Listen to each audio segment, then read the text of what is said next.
Okay, good afternoon, everyone, or good morning, depending on where you are watching us from. Welcome to the last session of the Global Cybersecurity Forum. My name is Oscar Avila. I am the president of the ISOC Cybersecurity SIG. Today, our panelists will discuss, or discussion will focus on building networks of trust, exchange of lessons learned. A couple of announcements. Please keep your mic off during the session and use the chat box to formulate your comment and questions. And we will have a Q&A session at the end. And I would like to introduce our esteemed panelists.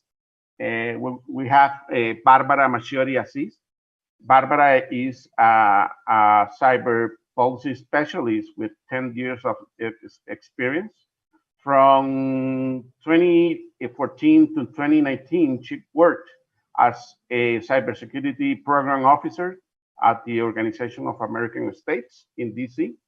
Uh, Barbara also has worked as a consultant for different organizations in Latin America, the US, and Europe. And Barbara is a licensed Brazilian lawyer. She holds a Master of Public Administration from the Cornell University. We also have Vladimir Bradunovic from Serbia.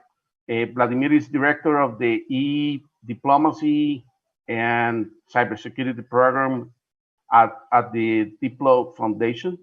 He holds a master's degree in electrical engineering and a master's degree in contemporary diplomacy and has undertaken a PhD program in cybersecurity.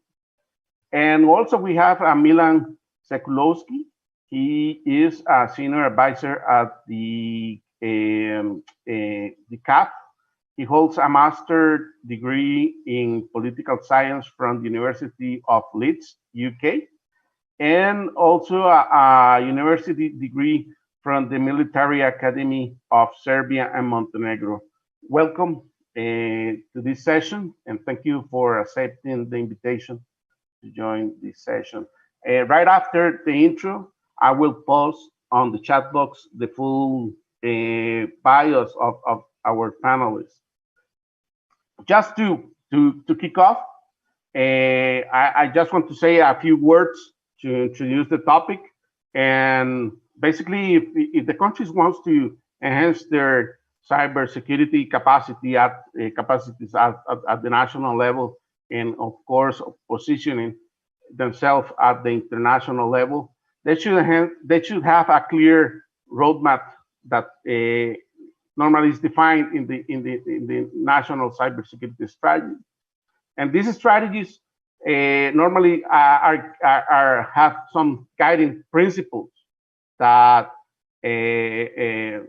that actually guide this process. And I will just mention three that are related to our discussion. Number one, foster information sharing mechanisms among the different stakeholders of the ecosystem. The multi-stakeholder approach. This is a shared responsibility, so each actor of the ecosystem has a role to play and a piece of responsibility. And foster the domestic and international cooperation. So, but how to start sharing information when there are not protocols in place, when organizations are reluctant to share information about their cyber incidents, vulnerabilities, etc. Normally, this type of interactions start in an informal fashion. A few security professionals create a WhatsApp group to exchange information. But how to move from an informal setting to a formal and well coordinated environment?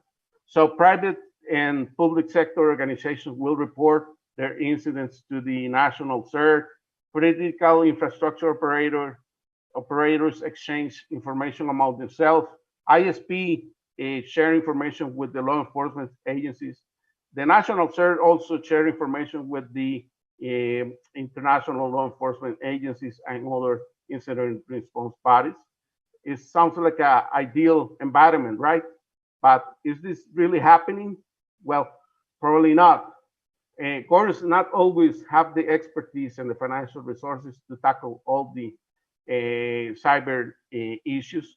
So, how to involve the private sector, academia, technical community, how to put together all these groupings in a room and develop our cooperation mechanisms. So, to the panelists, uh, who wants to jump in first with some initial remarks, including challenges and how to address those challenges within your domestic and regional and international environment? I decided that Milan will volunteer. Yeah, as spontaneously agreed before this meeting, I will try to kick off the discussion on the challenges. Thank you very much, Oscar. It's really a pleasure to be here, to be able to say good morning, good afternoon, and good evening at the same time. It's really exciting. And before I jump in, I would just like to give you an angle that will, angle where I'm coming from. So that will explain the examples that I'll use and give you maybe a bit more context on the stuff that I will be saying. First of all, I'm also from the Balkans, so being short is not our virtue, but I will try. I work for a Swiss foundation, international foundation, which is working globally and dealing with security policies. I'm working concretely on a program which is part of Europe and Central Asia division, and I'm working on one UK-funded regional program dealing with cybersecurity, enhancing cybersecurity governance in the Western Balkans. And I'm also working on another national program, which is supporting the public-private partnership, multi-stakeholder partnership in Serbia. So my experience and the experience of my organization comes from the domain of security and security policies. And this is an area where DKEF has built a reputation and experience in building the trust networks, especially among security services professionals, which are probably the most rigid and the most closed professional community. But even those communities dealing with what you would maybe call standard security challenges that cannot be done without building national and transnational networks of trust. So in that sense, the world is becoming very similar, and this is where we've drawn a lot of experience and a lot of examples. Basically, the philosophy of building the networks of trust, which will then help you more efficiently defend your cyber domain or achieve your goals. The philosophy is very simple.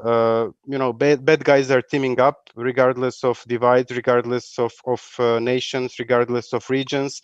So why shouldn't the bad guys be doing the same? And speaking of that, for bad guys, it's easy. Motive is it's very straightforward, and all means are justified. Motives are also for the good guys pretty much straightforward, but the means how to get there are often stumbling across many challenges. So I've tried to group the challenges which we have come across in our experience from this region, from these projects, into several things. So on the national level, the challenges would first challenge that I would like to mention is being aware of all the stakeholders, mapping all the stakeholders.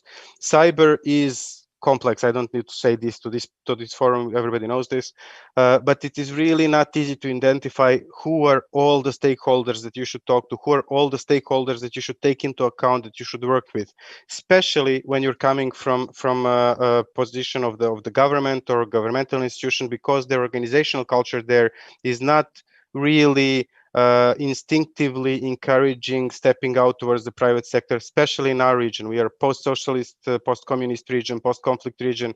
So it's really not so obvious as it may be maybe to the Dutch people or to people in UK that this needs to be done. So that's the first thing. Even when they decide to step out, they tend to speak different languages. So there are different organizational cultures in public sector, and within public sector, within communities dealing, say, with internet policies, internet governance policies, and the communities dealing with security. There are different organizational cultures and different languages used by the government and by the private sector, by academia, by civil society, and they all need to find ways to overcome this and to speak the same language. One more big challenge is the challenge of what are the duties, what does regulatory framework say, the strategies, the legal framework, and what are the actual capacities of particularly the governmental stakeholders. What we see typically in the region is that, for example, the role of national CERT would be very much emphasized in a legislation or a strategy, while the capacities made available or the resources made available to the national CERT are really not nearly matching those roles and responsibilities defined. And you might ask, what does this have to do with trust building and network building? I mean, you have to be trustworthy that you can stand up to what you're supposed to stand up in terms of your roles and responsibilities to be able to build a trust community. So this is a challenge to them, definitely. When it comes to the regional level, here we have a number of political challenges. As I said, we are a post-conflict region, and we simply, in our work at least, we've noticed that we have to acknowledge these challenges. We can't ignore them. We have to be aware of them, and most often this would result that ways for cooperation would be sought, as Oscar said, in informal WhatsApp groups or maybe some informal ways rather than the formal ways. There are ways of maybe doing it formally, but we can discuss that. We can discuss that later. Also, there are challenges related to not just political relations between countries in the region, but also global political relations. And this is something that I will just mention, and this is something that Vlada may speak much more and much more thoroughly than I could at any point, is the influence of global geopolitics and the lack of cyber diplomacy. I mean, those may seem as things far from small countries like the countries in our region, but they're actually not. They're actually having an impact, and they could have more impact. And I believe they will have more impact. And not having cyber diplomacy developed in the region is something which is actually depriving the region of tools of resolving those potential issues and conflicts. And lastly, I will just briefly mention a few of the challenges which are related to capacity. I've already touched upon. You have to live up to what you're supposed to do, and you have to have the capacity to engage. But the problem is that, and we've seen this when we've started 3 years ago, when we started the regional project, we've seen this as a huge challenge. Some actors from countries in this region would not engage with the others in the region because, first of all, they were not sure about their capacity. They were not sure, can they do what they're supposed to do? They weren't sure actually what they're supposed to do, to which extent. This made them insecure. This then had the consequence on their relations with their immediate region, because they had no, they didn't know what's the intention of their neighbors. I mean, is their intention well, or is their intention to maybe use the lack of capacity that they doubted that they have? Also, there was a challenge to engage with the wider community. There was not so much clarity in the region. Does the international community actually know that we exist here? Do they know who we are? Do they know what we can and cannot do? Why don't they reach out to us? Should we reach out to them? How should we do that? So these are all things that are always ahead of us when we were trying to build the networks of trust. But in spite of them all, I believe we've managed to overcome the catch-22 of lacking capacity and lacking the trust in the region. And I believe we've made some good progress. But again, this is something that we can pick up later in this discussion. I'll stop here and hand over to who's going to be next, Barbara or Vladimir. I don't know. Yeah. Ladies.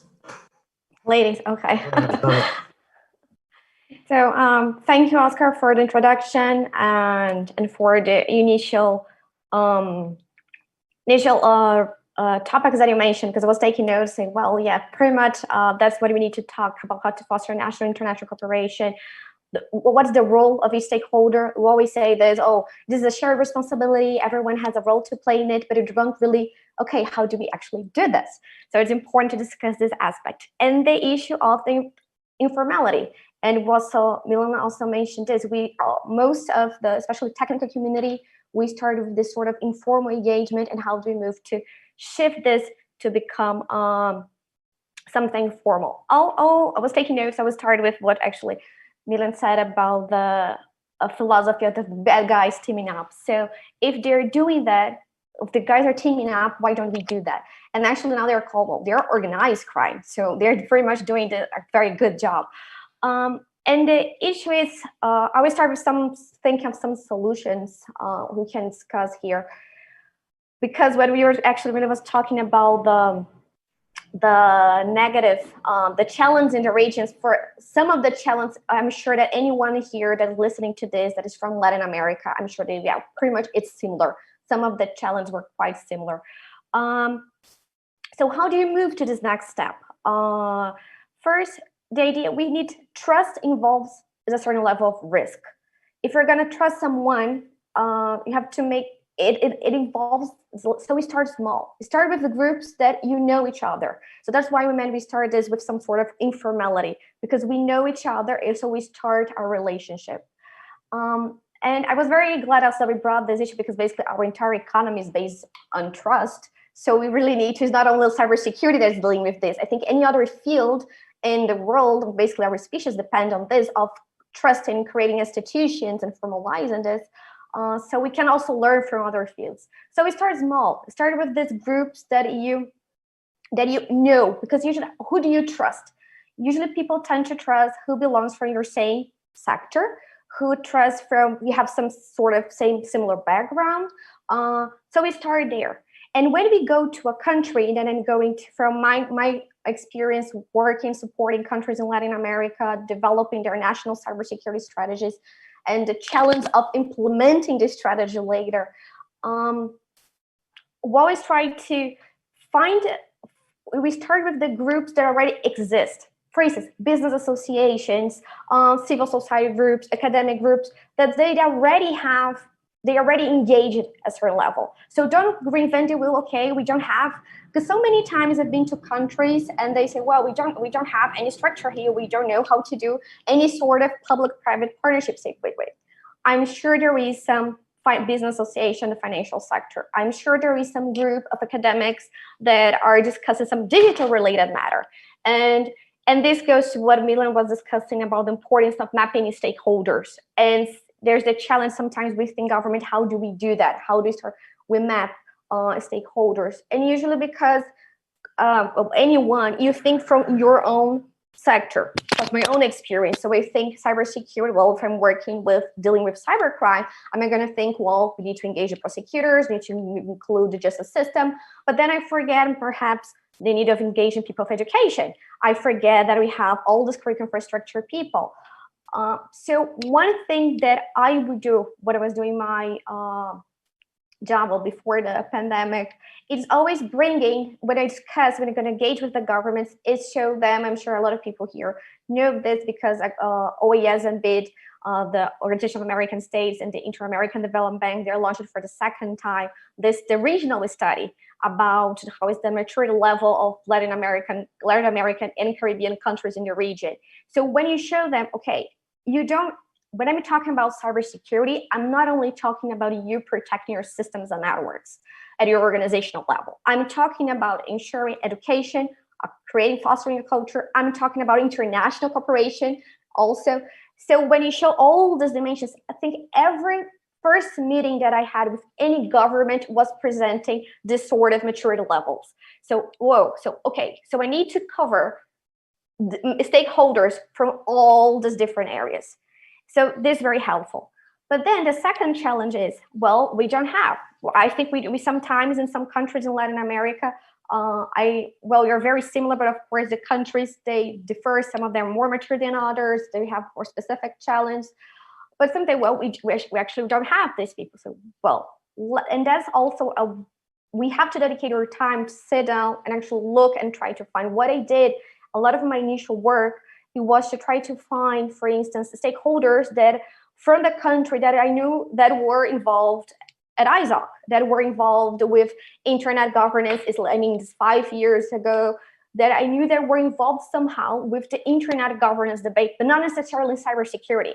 Because at least I knew these people, well, though they didn't have the cybersecurity knowledge yet, they would have some basic understanding that would help advance the change. So don't limit your stakeholders to just the people, oh, well, we need people that actually know cybersecurity, no one here does, so why invite them? No, they might also bring a different perspective to the table that's important to consider.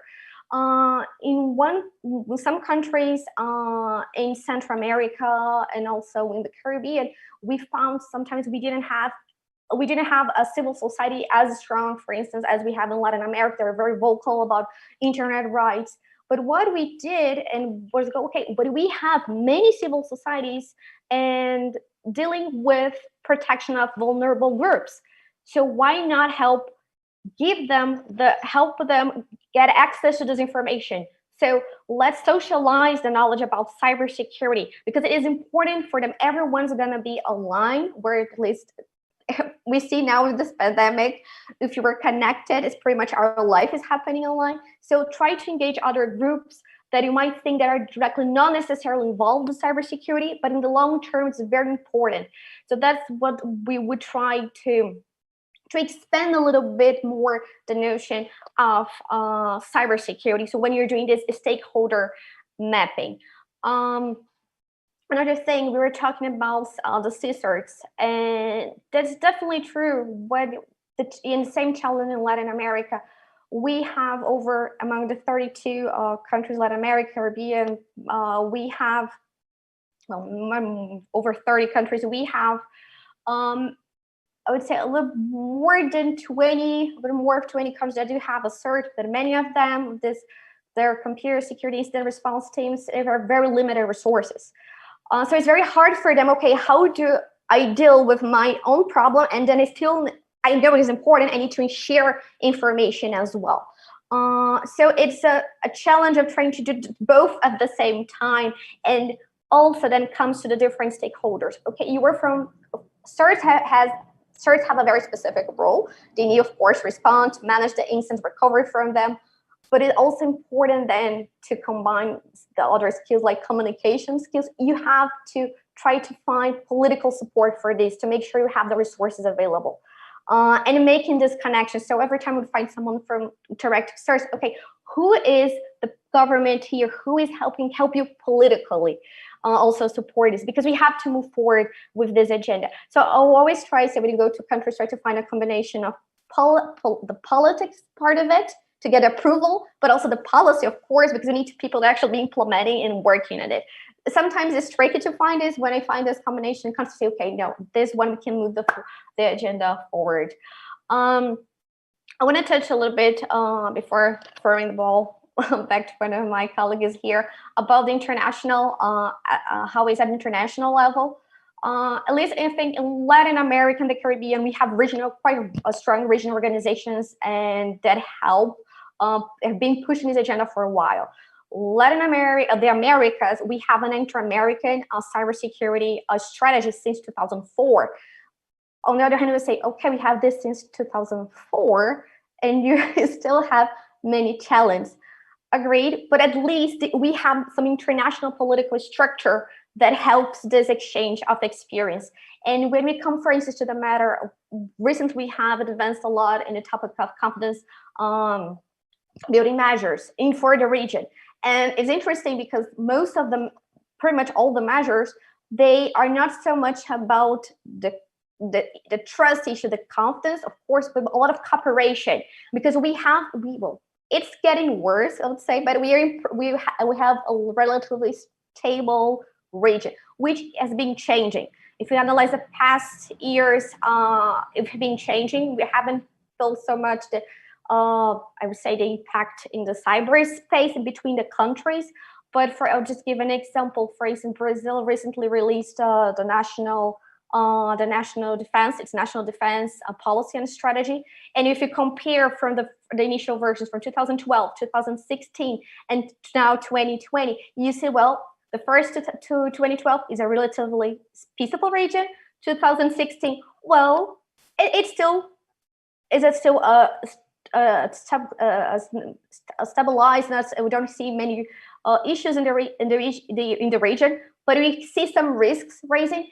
And now in the last 2 months, well, now we started to notice that the region, it has highlighted the risks and conflict in the region. So it's becoming, probably because, well, we have a lot of social tensions, so it's increasing, but so far it hasn't been a problem. But I think we have to keep this in the radar, because Latin America isn't as peaceful, I would say, as it used to be at international level, as it used to be some years ago. I think I'll throw the ball now to Vladimir, and then we go back to our discussion. We gave him all the easy questions now, so. Yeah. It's I can just provide answers, right? That's all expected from me. It's so simple. I'm trying to catch actually catch up with the challenges or the questions first, and then I'll try to give not an answer, but maybe our own experience that Milan, you already mentioned. So what I took from your points is that this building up the individual context and system is a challenge. A political culture or culture of different institutions is openness is an issue.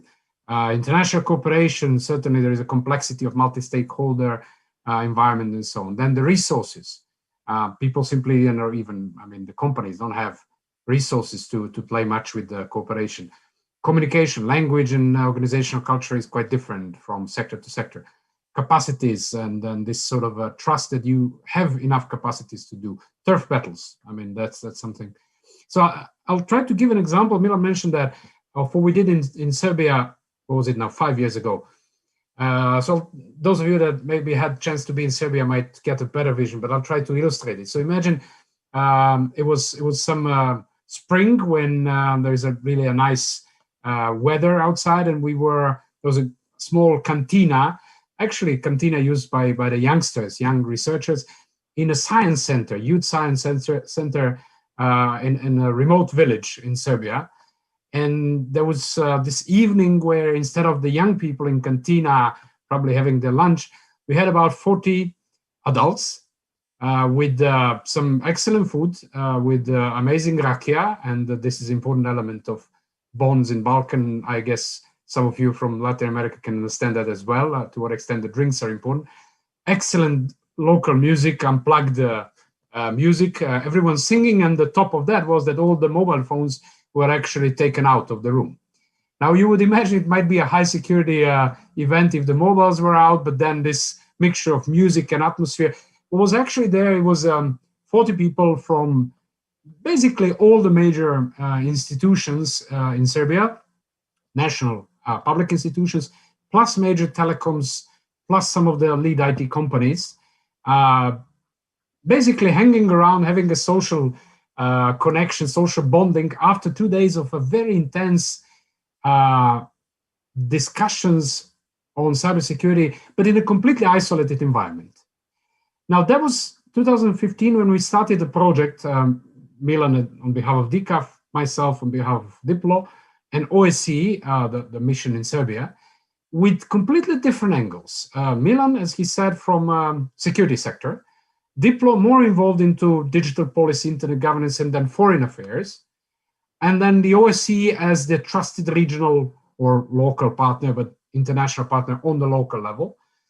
And what we did was actually we carefully crafted the group of people we want to have in this remote science center in a village for 2 or 3 days from main institutions, but not just inviting anyone. We knew who we are going to, by name, invite. Now, interestingly, when we started the discussion, firstly, we had the Ministry of Telecommunications, Ministry of Interior, military, security services. So all of these plus major telecoms and IT companies. When we started the discussion the first day, we actually asked them how many of them know each other personally. It was a group of maybe, let's say, 30 plus. Very few of them knew a couple of others in the group. And Serbia is, what, 7 million people, quite small community. So, and they were all in cybersecurity business to some extent. So even that individual level doesn't really, you can't take it for granted. They don't necessarily know themselves. So what we did was actually we combined, it's effectively, it's capacity building. We combined dialogue, discussion among them, couple of keynotes from distinguished partners from Finland, UK, Israel, and other places, simulation games, a lot of breakout sessions, and the social bonding in the evening with Raki and music, to create, as you, Barbara, also mentioned, the informal group of people that know each other, and at least they have their phone numbers exchanged. If nothing, then in case of any sort of incident, they can pick a phone number and call the other party. They didn't know each other. Fast forward 5 years after, we continued working in different settings and extending this group. Some people left, obviously, from the particular institution, but we still kept that people in. So if a person left the Ministry of Interior to a company, we still kept that person in. Now having the company on his own behalf, and taking another person from the Ministry of Interior, therefore expanding the group and continuing with this mix of capacity building approaches, practices, guests, discussion, social bonding.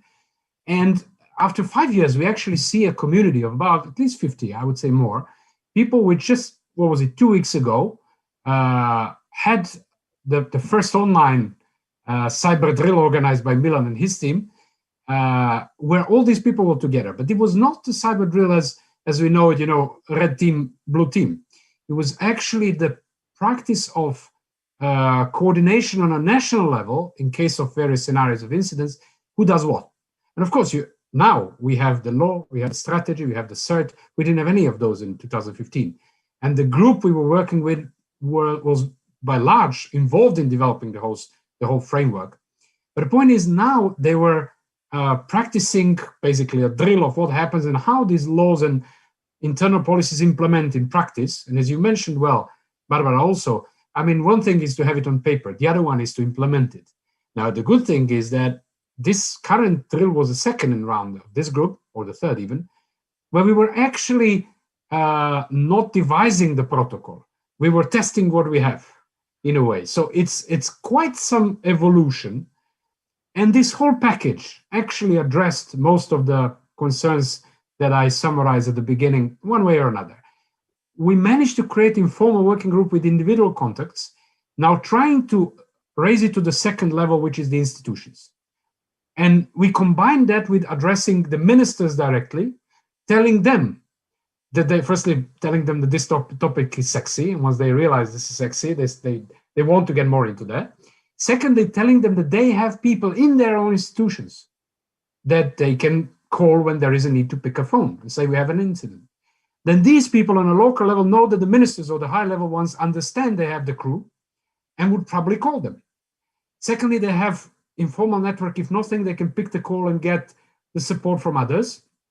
And in a way, we managed to move this ground to the system level. Not too successfully still, but it's moving.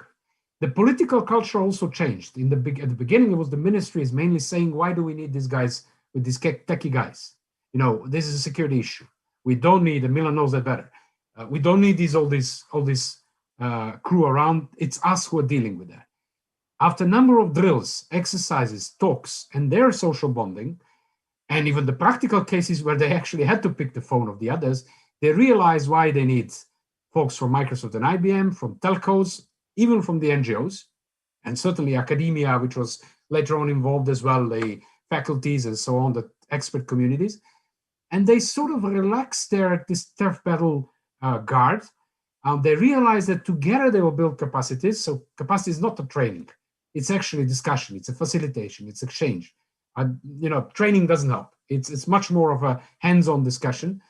That the language barrier is also this professional language is sort of overcome because they start communicating together on practical terms, and that they can start sharing the resources. If, let's say, the bank already invests some resources in training their people or creating a protocol, unless it's sensitive, they can share within the group of trust, and then the others will benefit as well. And certainly they can expand more. And to conclude, basically, there was quite a significant change that was done in Serbia, and now Milan is trying to export it in a way to the region as well. With this, what we call Petnica, that's the place in Serbia where they all gather, Petnica informal group, trying to even now establish it as a more formal entity which could be able to drag resources, funds, and do more. There are still challenges. There are many challenges, and I'll tell you some. One is that the government is still very much locked into this culture of not, I wouldn't say sharing, but not really including other stakeholders when it comes to policy shaping or decision making. So it still will be them shaping decisions with minimum of consultation, but they do acknowledge and understand the benefit of cooperation on a practical level. That's a win. The second challenge is, at least in Serbia and in some other countries, it's not that, but something else is involving diplomats or ministers of foreign affairs. So basically creating the political cooperation on the regional level beyond line ministries, but on having the agenda for international cooperation, or if you wish, the strategy, national strategy for international cooperation. What is Serbian position when it comes to discussing cyber norms, cybercrime and Budapest Convention versus, I don't know, the international treaty, the cooperation of CERTs, the GFC, whatever. That's something that's missing in the Balkans, and the regional cooperation on that political level is missing.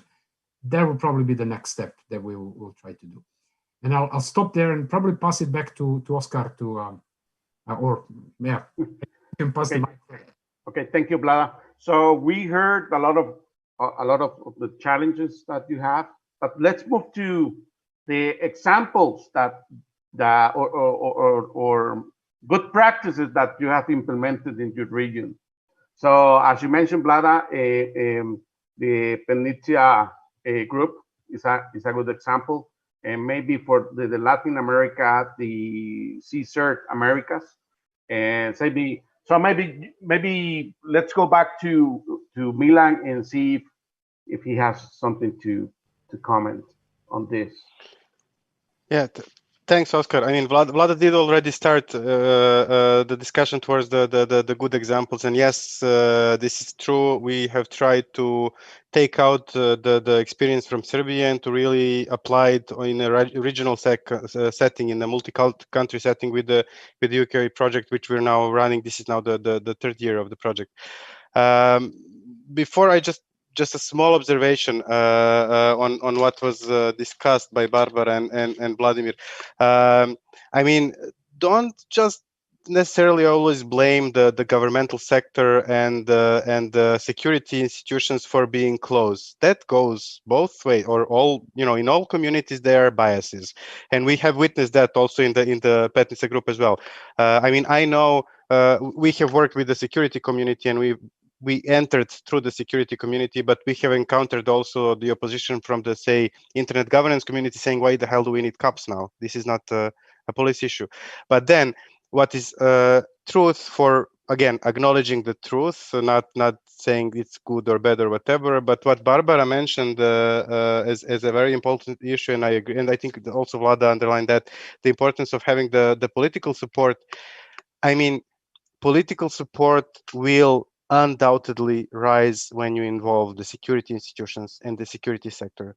So you've mentioned, Barbara, the national defense strategies. Once national security strategies start tackling cybersecurity as an issue of national security, I mean, not in a way to oppress people, businesses, etc., but in a way to actually protect all layers of societies, especially the most vulnerable layers of societies.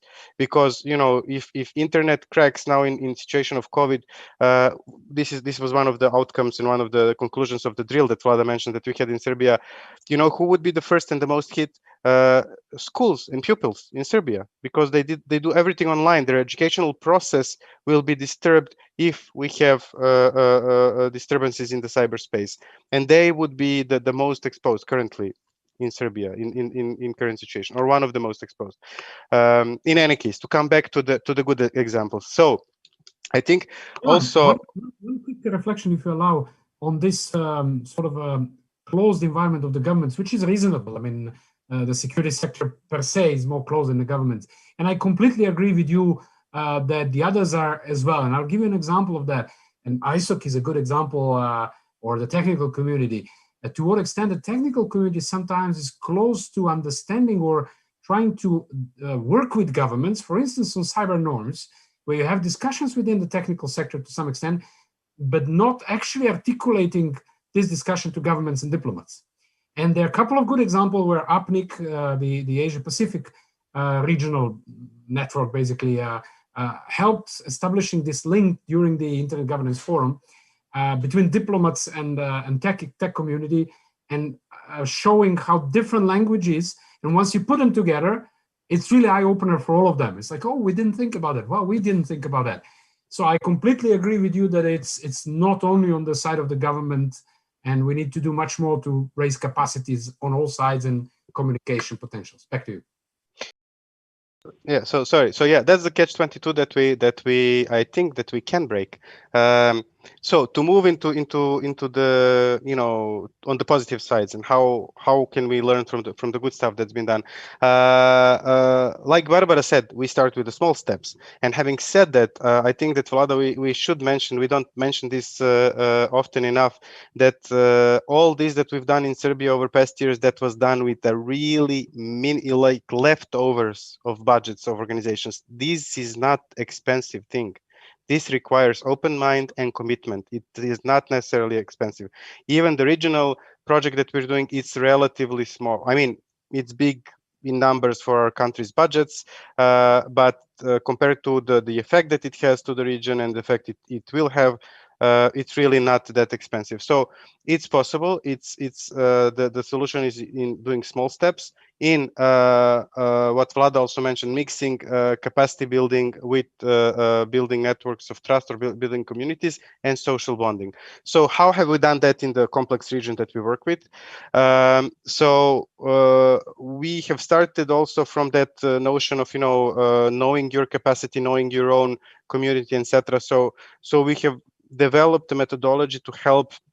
So we focus in our project on the national CSIRTs, and we've developed methodology which is actually facilitating a holistic approach, meaning methodology to analyze the situation and create, based on the analysis, to create a 2-year, 3-year development plan for them, which is realistic. But in our analysis, we call it the human resource development plan, but we don't only focus on the human resources of the CSIRT, of their host institution. We look at the human resources of the cyber incident, of the whole national community, which can contribute to the cyber incident response. When we develop the plan and we later on implement the capacity building plan, we do this, we organize trainings in which we don't only provide trainings to the national CSIRT, but they involve other governmental, non-governmental CSIRT. So basically, in some way replicating what we have in Petnica Group, maybe not to that extent, but at least in a smaller fraction focused on incident response. So this has shown really good results. It has to be tailored to every specific, I mean, all our countries are both same and different, but we have seen really good results, really good progress. So, you know, CSIRT could then say to their community, okay, it's only 2 of us. We can't really do everything that's in our legal mandate, but we can focus on doing this bit. Be it, I don't know, national coordination, be it communication, be it just protecting the governmental systems, while we can rely more on the community to do that. We will involve the community in training, and then the community will raise its capacity and then give that capacity back to the function of national CSIRT when needed. So this is what we've seen, and this is what we've achieved in several countries. So this is how it can be done. When it comes to going over the political obstacles, or the obstacles between, you know, in inter-country relations, we have there relied on what was mentioned many times by Barbara and Vladimir as well, informal networks. So we've started and so socializing. So we've started sponsoring their participation in regional and international events, ITU drills, first meetings, I don't know, trainings by Carnegie Mellon in a third country, whatever we could sponsor, we did, to get them to know each other, to get them to trust. Then we seized the opportunity to give them trainings, but to give them trainings jointly. So they would see that they are all there to learn. They are all there on the same side. Gradually, we've seen that they have not just raised their capacities together, but they have actually started working together. So over a 3-year span in a very complicated region with very complicated political relations, even today, we've managed to, we see the community which has grown out of incident responders who are now effectively working together on incidents. Vlada may remember, say 5 years ago, there was a query about an incident coming from a private company from UK, which went through Slovenian national cert and was desperately trying to seek contacts in Serbia. And that went through, I don't know what channels. Now it's all very much institutionalized. And now, we might get a call. At that point, Vlada and me were also involved in communication, although we have no role whatsoever in the national response community. But now these things are happening more organically. We might get a call from one person or the other just to get, do you have that person's private number, because I can't reach them on the official number or whatever, and we exchange those, and normally they exchange those as well in a case of emergency. Nobody ever object for us sharing their number to the other side. So this is actually happening, and we see this, and it's also acknowledged. I mean, when we started, there were very few national CSIRTs were even listed on trusted introducer lists, let alone being accredited. I don't know, maybe one of them was only member of FIRST, but not really active. Now we have several members, and we have those who are also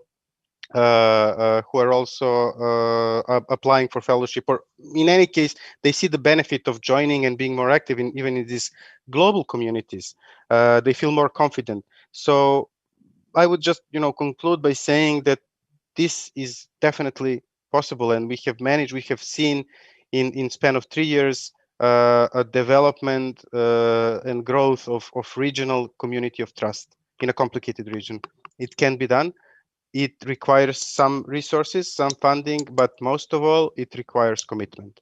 And then I'll stop there. I'll hand it over to Barbara. I'd like to really hear what are the experience from the Latin America region. Thank you, Milan. I will start kind of remembering the challenge and then go to the solution. Another challenge that actually I didn't mention, and we had faced this in the region, is, and not only related to cybersecurity, but any other policy topic, government, when we have change in government. And I know that's been one of the greatest struggle in the region. Okay, how do you make sure that we keep this agenda, the cybersecurity agenda, moving on? So what we did in our work when we tried to develop how governments' national cybersecurity strategies was actually invite, when it was possible, even people from the opposition parties to participate in some of the discussions. So we'd have also diverse political backgrounds, because sometimes can be tricky, but also you have some positive results. And one thing, we were talking a lot about the government, and as Milan remembered, of course, we don't see this sort of limited, narrow view about cybersecurity, not only government, see actually from every sector. But in the case, so because of this, there's important, I was mentioning all the work that we've done to try to show that, we'll see all the different dimensions of cybersecurity, not only for governments. Usually I would work first with governments, so I could prepare them first. Okay, that's what we're gonna see. But also for every stakeholder, they're attending the first meetings, including trying to break this and open their mind about the different dimensions of cybersecurity. And why this? If we're going to have change in government, of course, government has a responsibility, but as we said in the beginning, everyone has a role to play in this, and try to engage, show, okay, what is your role in this cybersecurity ecosystem? If you, for example, you are a president of some business association, why don't you create a cybersecurity group and lead a discussion in your specific sector? If you are from why don't you take this role? So that's one of the things, also trying to say empower, but also share this responsibility when you try to make these discussions for development specific policies. Okay, the government will try to do this, but you also need to keep this agenda moving forward from your sector, and of course trying to interact. And I've seen this, and for many sectors, we have the case in Mexico, for instance, we had this strategy, it was approved in 2017. Government changed it. There have been some complaints that the strategy that was approved is not being implemented as much, but the government is implementing some cybersecurity policies, still has implementing some being moving forward with the agenda. But what I noticed in Mexico, I was involved in the development of the strategy, was engaged with business associations, in civil society, academia. So I see now how many people are moving in different parts and they're coordinating among themselves. I'll give an example. In the case of financial sector in Mexico, they, even after the election, this regulatory agency there and the financial institutions in partnership with the OAS, they were able to release a study about the impact of cybersecurity in the sector. So you can move with this as well. So don't rely on your governments. Well, I'm not going to play the JFK role here. What you can do for your country, but what you can do for cybersecurity, in a sense. So that's what we try to do as well. So as a solution.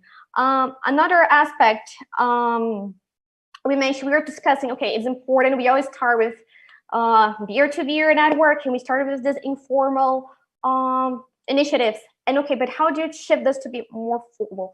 One key thing is sometimes, we start knowing the person, but we also need to give the institution this capacity as well once you leave the institution. And this is a problem not only in the government, in any business, when someone leaves, I'd say, okay, how is the situation? Who knows this? So you need to have, and as I always say, anyone, if you are in a position in your organization that you're leading the agenda, you have to make sure okay, who else in the team, if I leave, can take this? So who are the other people? Or if it's going to be a complete change, okay, I need to at least report this, break down all what has been done. So the new group that's going to take this is going to be able to assume. So that's one of the things that I try to encourage. Don't think sometimes if there's some people moving the agenda by themselves, say you need to think who is going to assume this once you leave. So that's a way of make it institutional after a while. At first, it may be sometimes one person or a small group work, but you have to find ways to make sure some other people will take that responsibility. That's one aspect. Another aspect, importance of, especially when you're talking about international level, the diplomats. And then I wanted to stress, when I was talking about the confidence building measures in Latin America, the CBMs approved in 2019, a couple of them were focused on actually improving the capacity of diplomats. So we always discussed, it was the point, okay, they have to have received specific training in cybersecurity. So we also consider them as a group that deserves tailored training for them. So actually one of the CBMs in the region was focused on the diplomats, improving their capacity. And also, as Oscar reminded, the importance in the region is definitely an amazing example in the regions, the work that's led by Diego Subero. Diego is actually one of the participants here. I saw him through CISARTAmericas.org. CISARTAmericas.org actually has been quite challenging, the work. And as I mentioned, they have to balance from one hand, make sure to improve the capacity of some certs. There's two challenges, because if you don't have capacity, how can you participate and share information, be active, an active collaborator? This is one part, and the other part, pushing the collaboration. And one of the things that CISARTAmericas has been doing with Diego's work is try implement a protocol. So a clear protocol of how are going to share this information, protocol that includes what's going to be the taxonomy, how it's going to be the different levels of information, how we're going to be sharing this information, which channels. So CISARTAmericas is actually a good example, and of how the region is improving this, and has been some very successful cases that were back in 2017 with WannaCry, when you have the sort of network already in place, how it's so useful when members can exchange information. And now, of course, with the pandemic, everyone saw surge and cyber incidents related in COVID with COVID-19 misinformation and COVID-19 information, and how they were able to share information among them through this platform, the Rexy. So it's definitely a good example to be highlighted here. And to finish, Milan was saying, how you mentioned how things improved from 3 years ago. And I always ask people, I say that part of my work, in addition to be a cybersecurity policymaker, I say, well, I'm also a therapist. And I always start, okay, try to think how we were 5 years ago. I would not given 3, let's say 5 years ago. And I ask all participants here to list, or they were listening to this, who were you engaging with 5 years ago? Which community that you participated with? How many people have you met? And you see that actually you have seen some impact. I'm from hearing some participants. I know that 5 years ago, you were organizing for first time events about cybersecurity and gender. And I've met a lot of women that I met there that actually created specific groups to discuss this topic. So, and move in the agenda. So try to impact, not when you really want to measure impact, it's not going to be in 6 months, it's not going to be 1 year or 2 years. So go back 3 and 5 years and try to see, okay, what you're going to see that many things have improved, and make this exercise so it can also be a little bit more, because it's a hard work and takes time. We're talking about building trust. It's like building a cybersecurity culture. You don't get this in 1 day, 2 days, 1 year. It takes time. So make this exercise. I love to do this sometimes. Okay, how was the situation in the region 5 years ago? We didn't have half of the national cybersecurity strategies that were approved. Most of them, half of it were approved from 2015 to now. So was a lot. We had a lot of success in the region as well. So, and worldwide about this. I think everyone in this year, we need to end in a positive note. Every webinar. It's my mission. So thank you, guys. So moving back to Oscar, Vladimir. Okay. I'm lost now. No, I mean, I would like to invite the participants, the audience, to post their questions, if there is any, or raise the hand. So, and we can open the mic. So, Barbara said something really important about implementing protocols to actually foster or to pass from informal to formal settings. So have you had any experience implementing this kind of protocols? And I remember one that is mainly used. I think that was created in the UK, called the traffic light protocol. Have you had any experience implementing this kind of procedures? May I jump in? Yeah, go ahead. I mean, I'd like to make 2 comments about institutionalizing the cooperation. First one would relate to not really the information exchange protocols, but to keep this community that Vlada mentioned, that we've all jointly created since 5 years ago and still creating it. We have found a very specific way that it can continue working in the legal and social and political economic setting of Serbia concretely. In this specific case, it's a specific form of foundation. We were hoping that we might see a change of law, which would facilitate for more creativity in public-private partnership, but unfortunately that didn't happen. So this was kind of a make-do solution. But the crucial thing that will decide whether or not this will be a successful formalization of community will be the dedication, and to prove to continue to have the practical impact, and to have as long as the community feels the practical use, the practical advantage of having that community, that will live on and that will carry on. It is far more complicated when you speak on the regional level, on the inter-country level. Then it's more difficult to get to the formalization part. But there, I would propose, although we don't have direct experience, but linking it to the existing. This is also relates to what Barbara mentioned earlier, don't reinvent the wheel. If there are some ongoing cooperation initiatives related to digital policies, to security cooperation, that's something that should be further strengthened. We also see this in the region. OSCE, CBMs are something that the countries are working on, and some other Western Balkan digital agenda, stuff like that. So that's probably a way how this, but then it has to be useful. And just to reflect on the TLP issue, this is something that was actually discussed in our drill, and it's actually challenging, especially for those coming from the government, although I would expect also it might be challenging for the private sector. The government, the TLP regulates basically the secrecy of information, the confidentiality of information, and the challenge for the governmental institutions, especially security sector, is that this is often regulated by very rigid legislation.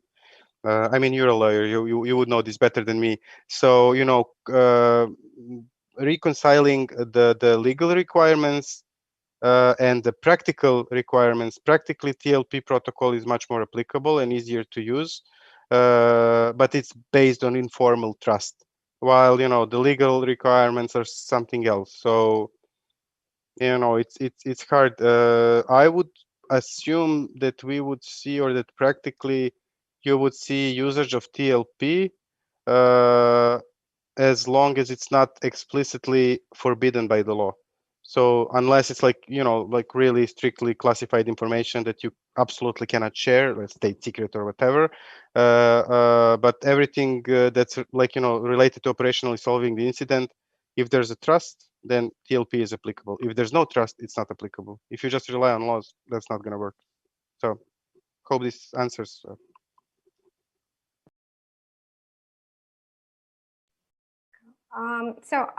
From what I've seen from the region, it's a little bit different. We have, as mentioned, we have some very strong regional regional policy happening, and so we already have some of this formalized in a certain way. So I was mentioning, like in the Americas, we have an Inter-American cybersecurity strategy since 2004, and then this strategy actually already stated the need between countries to share information about cyber incidents and come up with a mechanism to do this. So it's been possible to do this when it involves government is a response between countries, but not so much involving still of involving the other sectors in this process. That's one of the things that I would like to highlight. So it's, in their case, it's been formalized for a while now. So it's easier through an already established organization to do this. And that's why I go to the point of trying to find these organizations and these institutions that you already through have a specific structure that would allow this sort of cooperation. I don't know, Oscar, if you would like elaborate on your question to see if I can provide more information. Okay, you covered it. Thank you. So we have one question from Anna. Anna, if you want to. Hi. It will be not question. I just want to share experience of my country in cybersecurity, because for now, many years ago, we Anna, didn't. excuse me, can you introduce and your affiliation? Oh yes, okay, sorry. And where you are from?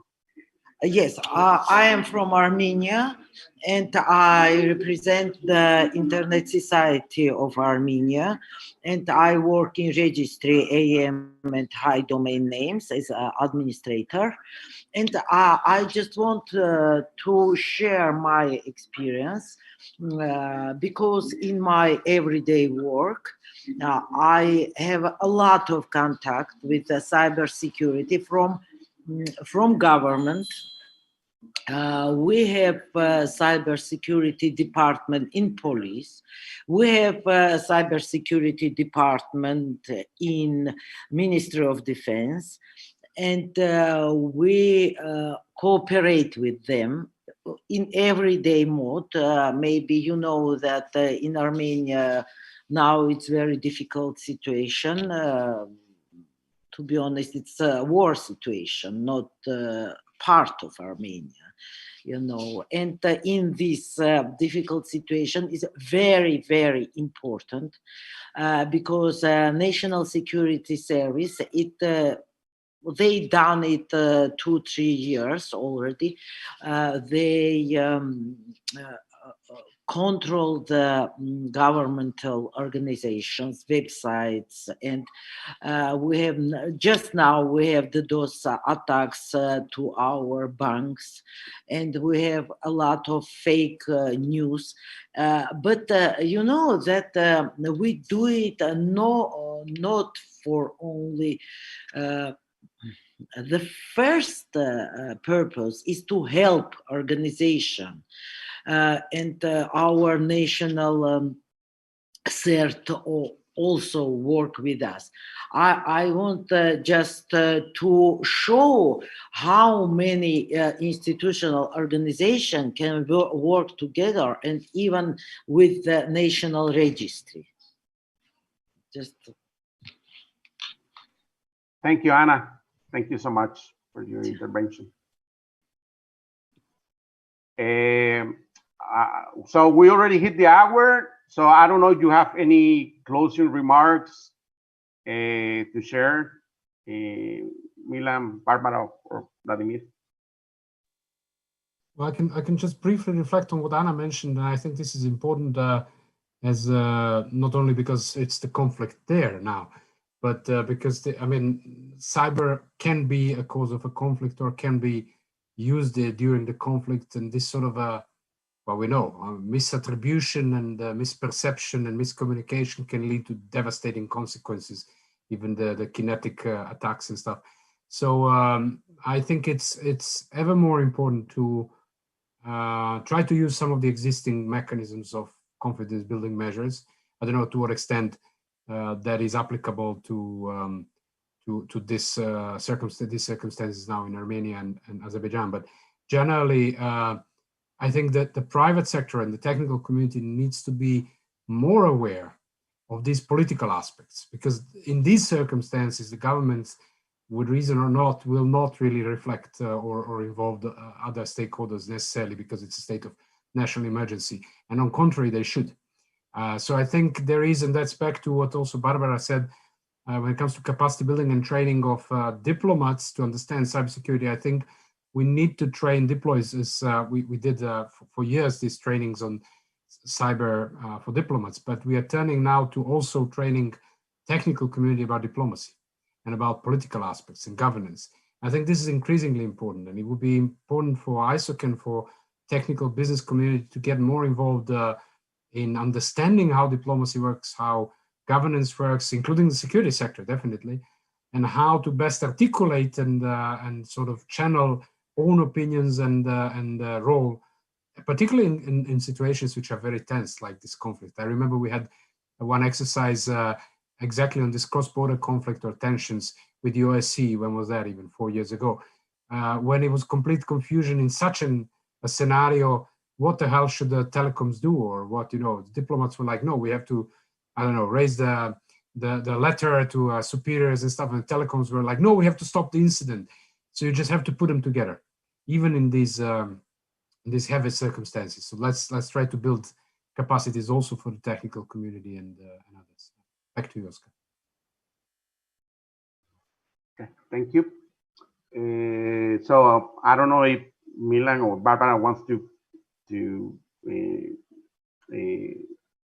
add something else. Barbara, shall you or?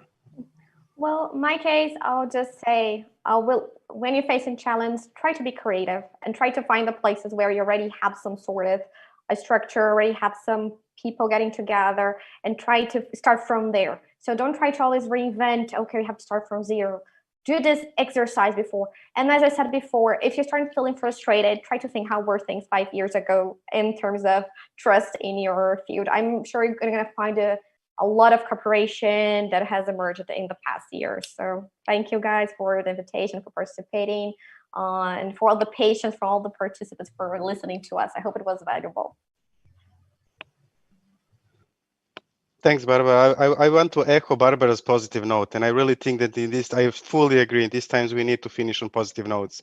I would just add to everything that definitely building networks of trust is, I mean, you have to solve complex issues by building networks, not just computer networks, but people networks, and it can be done.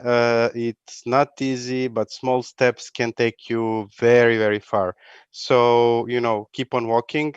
If there's any way that we can help with our experience with some of the practical things that we do, I mean, if we did it, everybody can do it, trust me. So, you know, I'll finish with this, and thank you, Oscar. Thanks to ISOC and to everybody for attending the webinar. Thank you, Milan. And I would like to finish this session by saying thank you to Barbara, Milan, and Vladimir, and all the participants that joined this session. And this is actually our last session of the Global Cybersecurity Forum. So I appreciate that you connected today, and thank you so much. Thank you. Thank you. Bye-bye. Bye.